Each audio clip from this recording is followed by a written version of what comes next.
when you say authority, how does authority play in this? As in, when you go back to, these are the cream of the crop, and they have seen life, they have knowledge. So as opposed to Creon and that kind of thing, where there's a disparity between him and the people he leads. The philosopher kings are doing what they're meant to be doing in society, just like the carpenter. That's what he does. Because they have the wisdom, lead. So go ahead. Yeah. Yeah. Isn't it more so legitimacy than maybe authority? Like, what's the difference? I think it's like a little bit of a nuance, but I think it's more like because it's along the same lines. Because they have this wisdom, that everyone else should realize that they are because they've gone through all these processes, these years and years and years of education through the entire thing. That's why they are the legitimate leaders of the entire city-state society. And therefore, what they say should be taken with authority. Yeah. Right? So that's where they both come together. In the case of Creon, there might have been some questions about whether he represented both legitimacy and authority. Right? He was legitimate, but he didn't have authority. And this also goes back kind of to what you were saying earlier. Remember,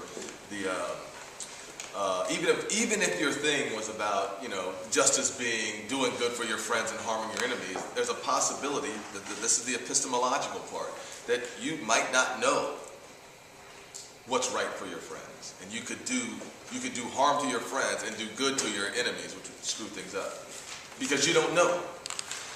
Right? This is a way to figure out, or to at least posit a theory or a system of knowledge, such that you don't make that mistake. Right? That I think is part of the full tie back to the first chapter. Just in general, it's like all of those theories of justice were really dependent upon having some sort of theory of knowledge, that you know the good, and it's through this that you come to know the good. And so that now we can take more seriously even some of the earlier theories of justice. Is your hand up over here? So, are you still asking that question? You asked me first, I answered first. What'd you say? Are we still on the question you asked, I answered first? The leadership thing? Yeah. What's all this got to do with leadership? This is the point that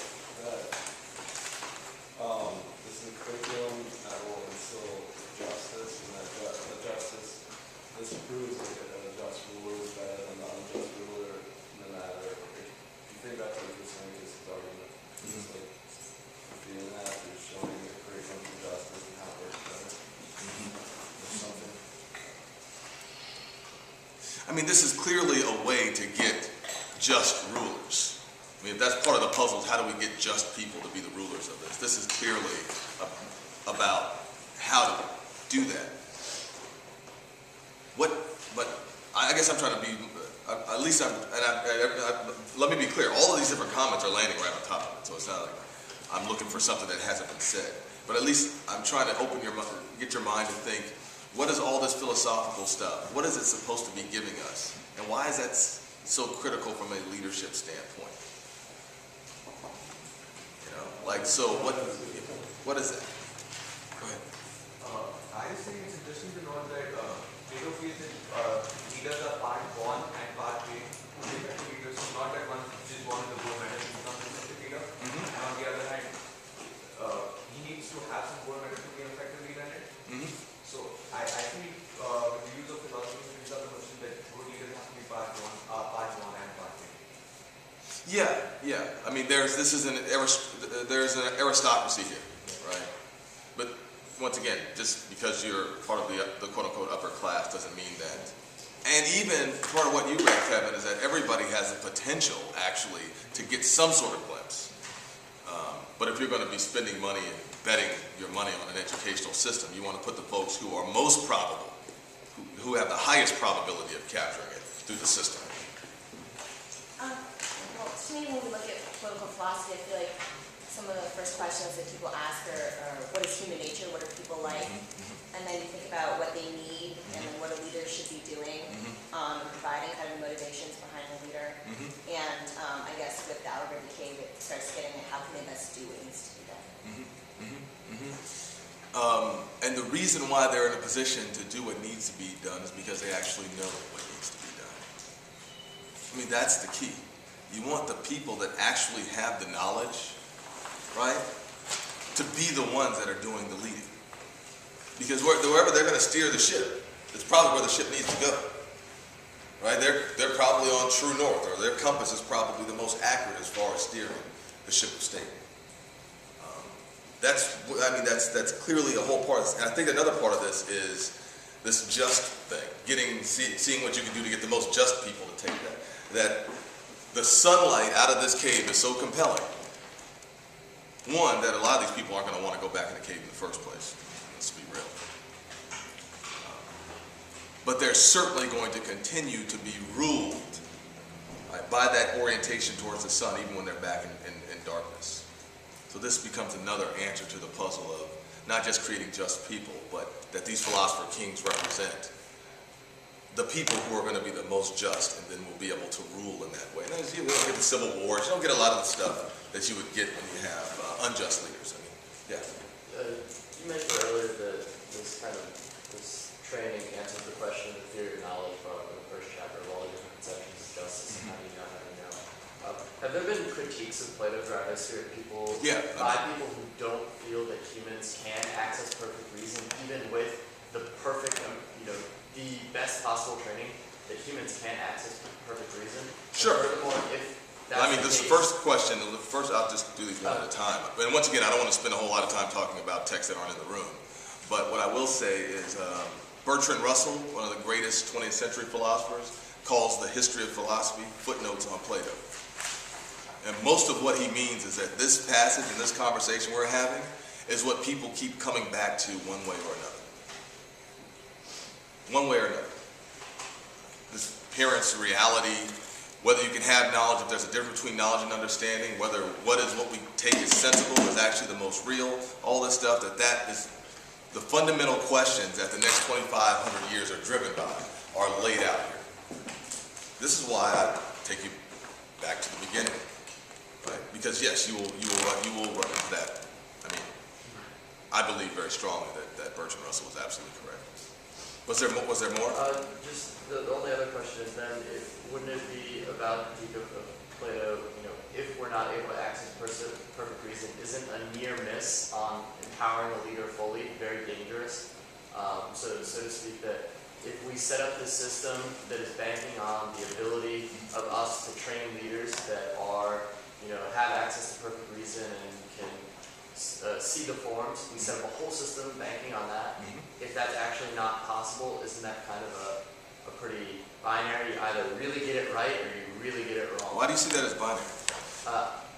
No, that was actually a bad way to put it. It's not binary, but that it does, that a society in which the power is in the hands of the few, if those few are enlightened, works very well.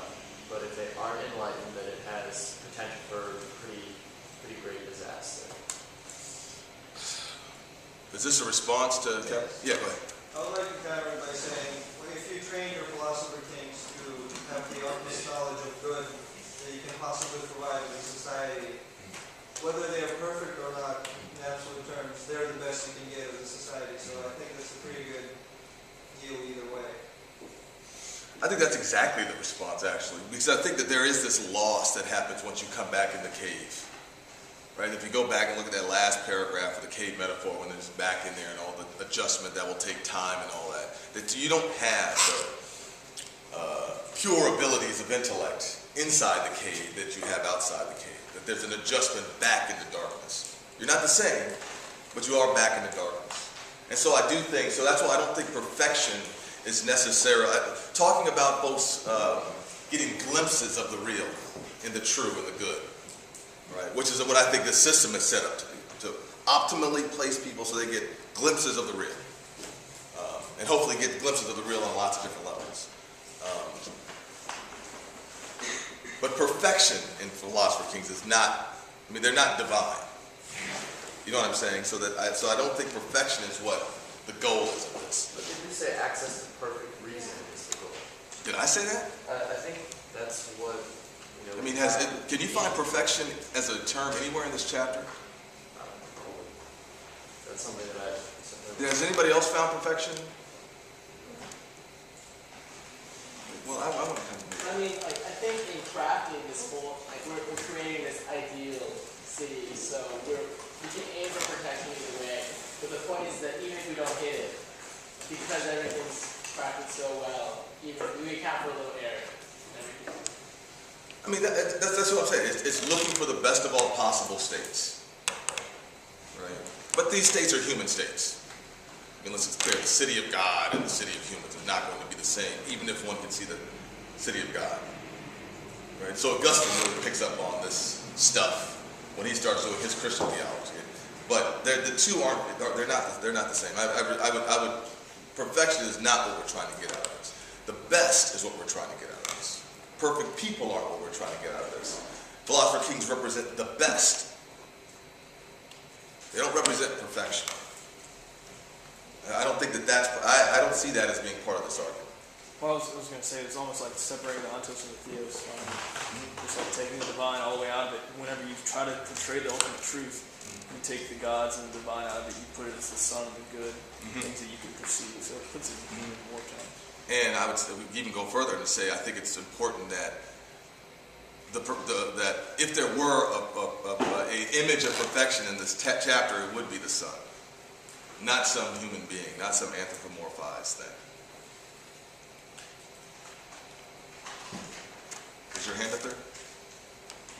Yeah. Yeah, no, I was just going to say that I feel like from reading that it just offers an objective truth, that being the sun, and that we then have access to it, but not that we're supposed to in any way become that perfect being. Just that we're supposed to be able to see it and try our best to live it out. The world we exist in is a world with shadows. There are just supposed to be some people that have seen above the clouds a little bit on certain issues at certain times. And it would be great if they were making big decisions. This also, I mean, if you think about it, I'll take the last 2 minutes to leave you with another question, which is, this goes back really to this question of, so management training, we got the Batten School of Leadership, like everybody's throwing this leadership around all the time. The question of the connection between education and leadership. What is the proper education for leadership? Whether you like this system or not, right? But it raises the question of what is the proper education for the leaders. It raises that, right? And it should be the kind of thing that makes you even kind of reflect on what kind of education have you gotten? And what do you think the values were or the preparation was based on the education that you've received, whether it be here before you got here, what you're aspiring to do? Like, what's the connection between 12 years of K through 12, 4 years of college, and presumably some sort of graduate or professional school?